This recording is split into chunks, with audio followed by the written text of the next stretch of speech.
Hello there, and welcome to today's interview. Today I've got Sveta with me, and we're going to be talking to her about some of the things that she helps people with. But firstly, before we start and the questions, I'm going to just get Sveta to say hello to you and introduce herself.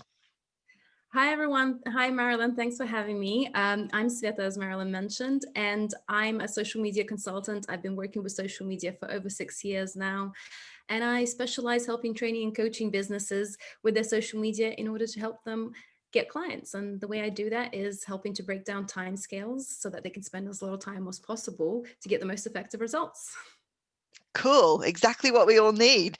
So just when we start to think about some of the problems that you've been working with people over the years, what are the problems that people are having and that you solve for them?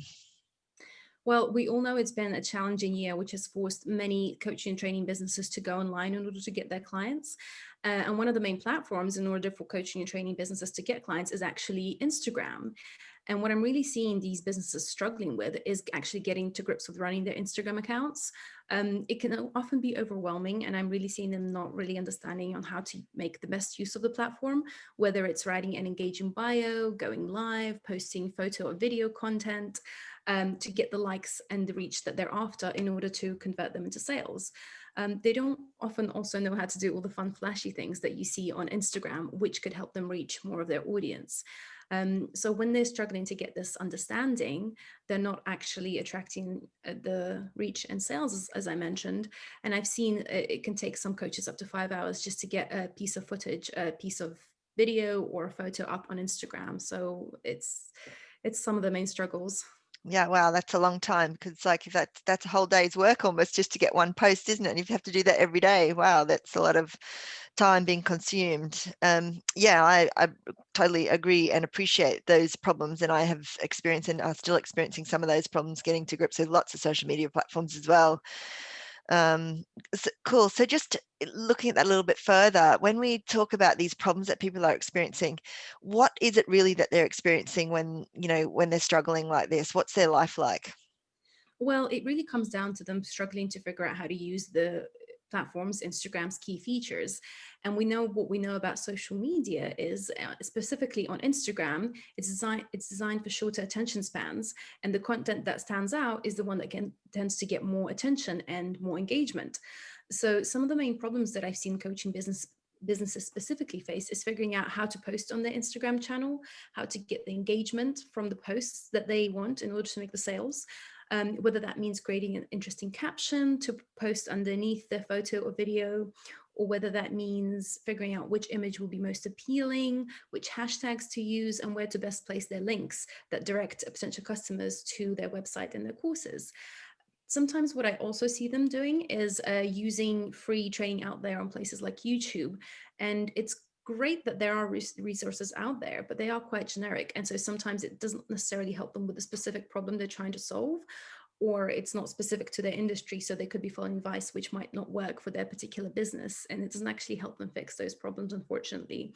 So because all these little problems and results add up, and sometimes these training businesses don't know if they're making them, their potential clients are scrolling right past their content and not actually noticing it, not picking up on it. So what then that means is they're missing out on a huge chunk of the market that they could be potentially tapping into and could be making so much more sales, especially in a year like now when a lot of their potential customers are probably looking to upskill, train, and even seek coaching, whether it's for mental health, physical, or emotional health purposes, because they are dealing with lots of changes brought about in a year that had to survive a pandemic. Yeah, for sure. And that's true. It's a really good point that you make about the potential need for people to upskill. Certainly, marketing is obviously always, all environments are changing online, etc., all the time. So, but you also mentioned, I know we're kind of really talking about Instagram, but there are lots of different social media platforms, and none of them really operate necessarily the same way. So it's not like you can just get a set of social media skills that really give you what you need, is it? So, and you're right about that. I've looked at some YouTube videos before, and I'm like, it's kind of not what I'm really after. I get what you're kind of saying, but like trying to find the specific words to get the exact scenario that you're trying to solve. Yeah, so it is beneficial if people can get some direct support about the specific issues that they're facing and cut that time down. Mm. So, and if these people are going through all this and experiencing all this frustration, then and they don't find a place or somewhere to help them, and they're struggling with what's going on, like I'm looking at for the right YouTube videos or something, what is going to happen to these businesses in the future? So, as we already mentioned, with what's happened this year in the pandemic, a lot of businesses have been forced to move online just to stay afloat. So, if they continue having these problems and spending hours on trying to figure out how to market on Instagram, then it's essentially taking away time from other parts of their business. They're struggling, they're feeling frustrated, they're wasting a lot of their time, and then they're not actually able to go out and do things like make sales, write content for their courses, and do what they're truly passionate about, or maybe why they started the business in the first place, to actually go out and train and coach people. So what this means is, because they're giving up on their marketing, because there's all the struggle with it and they're not seeing the results, it then starts affecting their sales, which means they're not able to keep their business viable.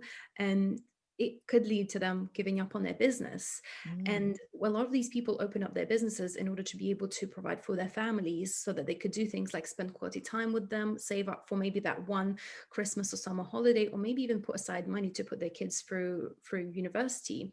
So if they're not able to market themselves well, this is the detrimental effect it could lead to. Yeah, well, so, what would it be like if people did start to make some changes, and what sort of impact would they start to see if they made some small changes to their marketing?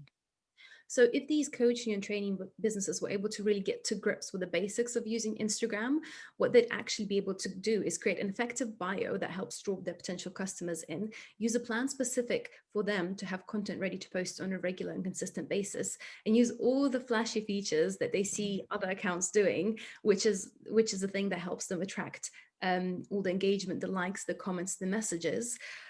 So basically, the account would do the work for them, and they can take a step back and start spending more time actually writing course material for their courses, and doing what they're really passionate about, which is actually training and coaching. Yeah, exactly. And so when they've started, getting this marketing working for them, and it's solving lots of their time issues, really, what kind of things can they expect to experience, in the future as a kind of benefit or result of this? Well, if they're able to win back this time into their life, they're, like we mentioned already, able to focus on their passion, which is the thing they're probably best at, which is coaching and training. So that what that would lead to means that they can make more sales and put funds aside to be able to spend quality time with their loved ones, to be able to go take that vacation they've been really wanting to be able to, put money aside to put their kids for university. And what it essentially means as well, they're not constantly stressed and worried about trying to make enough sales to keep their business going. They can stay focused on making a difference through their coaching or training business. And that's the place that I really want to help them get to. So then they're not wasting their time on figuring out what the basics are, and that I can actually help their business expand and grow. And one of the ways I'm actually able to do that is I'm running a 1 hour free training session specifically for coaching and training businesses, which will show you 5 key steps on how to start using Instagram channels more effectively, how to get properly set up on them, how to post the most relevant and appealing content for your customers consistently, and start getting those likes, comments, messages from the potential customers that you really want to reach. That sounds awesome. So how can people get in contact with you, if they want to take these steps with you? So the fastest and easiest way for them to get in touch with me is to comment below on either the Instagram, Facebook, or LinkedIn platform that you're seeing this video on, or send me a direct message, a DM, letting me know you're interested so I can send you more details about this. That sounds great. So thank you very much for your time today. It's wonderful to have you here. And I know it's a big problem for people. So hopefully you get in touch with those people that you can help get their businesses off the ground and get their time back. I'm really looking forward to helping them. And thanks so much for having me, Marilyn. You're welcome. Talk soon. Bye.